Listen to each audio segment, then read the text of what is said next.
अब का करी पैदा के भैरो गना धराई उनका आवे के परी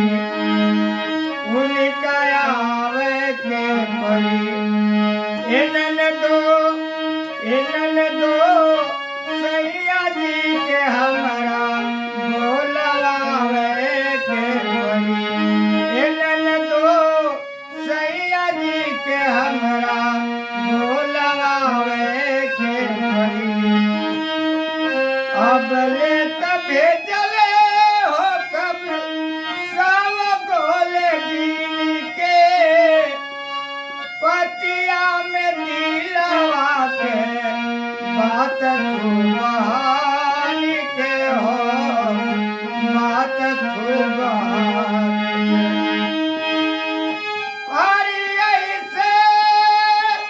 जनाता ननद जी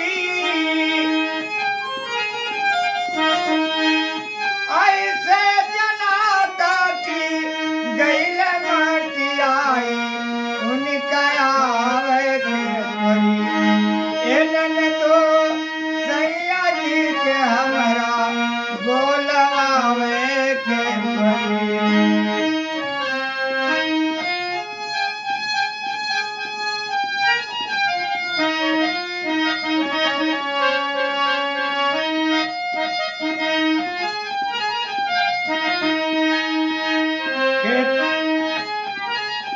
एक ही उपाय बाटे अरे भागी कर दिया केसरी पिया के बोलाई दानन दिया हो केसरी पिया के बोलाई दानन दिया अरे तब भरी आई सब रोग मिट जाई उनका आवे के परी